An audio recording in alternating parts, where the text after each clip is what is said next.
इस वीडियो में हम क्लास 8 की एक ऐसे एक्सरसाइज लेने चल रहे हैं जो कि बच्चे मोस्टली अवॉइड करते हैं। तो आप लोगों को क्या करना है, कॉपी पेन लेके बैठ जाइए और एनसीईआरटी अपनी बुक्स निकाल लीजिए। एनसीईआरटी लगी होगी ना आपके स्कूल में, वही वाली निकाल लीजिए।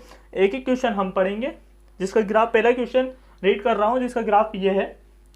The following graph shows the temperature of a patient in a hospital recorded every hour. ये ग्राफ किसका दे रखा है? एक पेशेंट है जिसका टेम्परेचर हर घंटे नापा जा रहा है, तो उसका ग्राफ है। जैसे कभी 1 घंटे बाद 36 डिग्री सेंटीग्रेड हो जाता है, फिर 39 हो जाता है, फिर 38 हो जाता है। ठीक है, अब पहला क्वेश्चन इन्होंने पूछा है, what was the patients temperature at 1 PM। 1 PM पर क्या पूछा है इन्होंने? 1 PM पर कितना टेम्परेचर है, कितना डिग्री टेम्परेचर है। अब देखना इधर कैसे देखते हैं। आपको जो भी चीज़ दे रखी है, सिंपली जैसे 1 PM दे रखा है ना, ठीक है, उस पर गोला बना लो। ठीक है, और सीधी लाइन खींच दो, बिल्कुल सीधी स्ट्रेट। ठीक है, और जहाँ पॉइंट है वहाँ से एक सीधी लाइन खींचो, मिल गया पॉइंट हमें। अब कहाँ पर लाई कर रहा है? 36 और 37 के जस्ट बीच में। तो 36 एंड देन 37 के बीच में क्या आएगा? 36.5 डिग्री सेंटीग्रेड।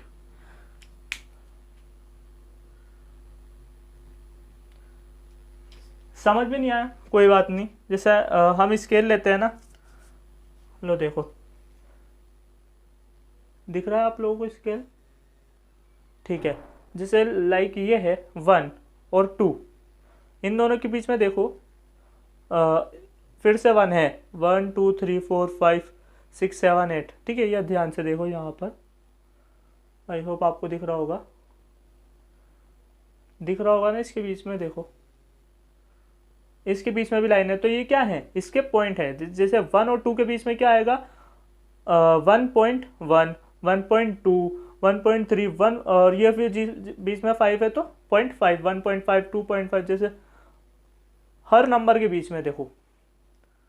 ठीक है, वैसे ही ये चीज सॉल्व होती है। ठीक है, ऐसे कर लो, कोई बात नहीं। ये नंबर है, इसके बीच में कितना आ रहा है? 0.5। ठीक है, ऐसे भी नाप के कर सकते हो, वैसे तो एस्टिमेशन होता है। ठीक है, आई होप आप लोगों को क्लियर हो गया होगा। अब दूसरा क्वेश्चन इन्होंने पूछा है, when was the patients temperature 38.5 degree centigrade. अब इन्होंने टेम्परेचर बताया है 38.5 डिग्री सेंटीग्रेड, किस टाइम पर था। अब देखो 38.5 कब होगा?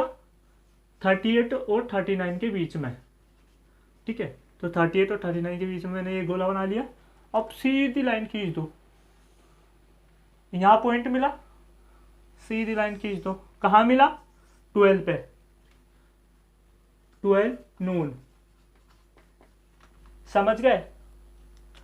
हो रहा है कॉन्सेप्ट बिल्ड कि कैसे सॉल्व करते हैं क्वेश्चंस। ठीक है, आ रहा है ना समझ में? ओके, अब थर्ड क्वेश्चन मैं बोलने जा रहा हूं। देखो क्वेश्चन 1 के 5 पार्ट है, तो एक तो ये ए हो गया है, ये बी हो गया है। अब हम सी करने चल रहे हैं। सी वाला पार्ट बोल रहा हूं। The patients temperature was the same 2 times during the given period. The patients temperature was the same 2 times, मतलब जो पेशेंट का टेम्परेचर है ना, वो 2 बार सेम हुआ है। देखो कहाँ पर, यहाँ देखेंगे तो दूसरी बार यहाँ हो गया, मतलब ये दोनों सेम नहीं हो सकते। ये फिर यहाँ जा रहा है, यहाँ यहाँ, यहाँ के बाद डायरेक्ट फिर यहाँ, तो मतलब ये जो एक सीधी लाइन हुई है ना, यही अपना पॉइंट है।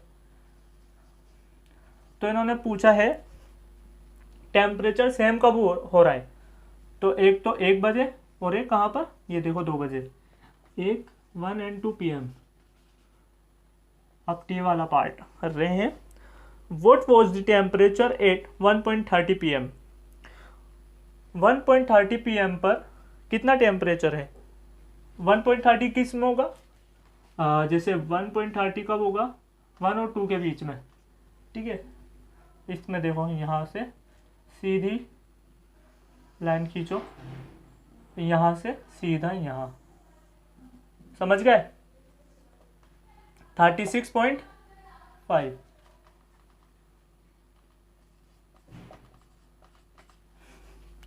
अब फिफ्थ है, during which period did the patient temperature showed an upward trend.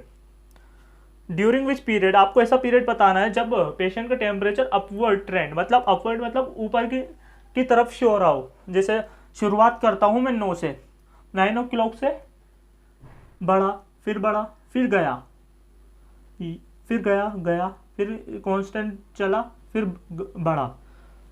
तो अपवर्ड ट्रेंड कहाँ पर हो रहा है, मतलब ऊपर कहाँ से जा रहा है? शुरुआत में देखना यहाँ से पहले ऊपर गया, फिर यहाँ नीचे, तो मतलब यहाँ से और यहाँ, देखो यहाँ से और यहाँ पर अपवर्ड ट्रेंड शो कर रहा है। देखो 9 o'clock से देखोगे तो बढ़ ही रहा है, फिर उसके बाद डायरेक्ट घटा है, ठीक है? तब टाइम बताना तुम्हें 9 o'clock से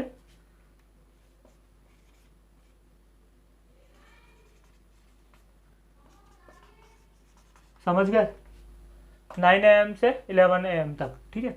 ये अपवर्ड ट्रेंड शो कर रहा है। तो ये हमारे 5 क्वेश्चन हो चुके हैं। अगली वीडियो में सेकंड क्वेश्चन के लिए तैयार है ना। Thanks for watching this video.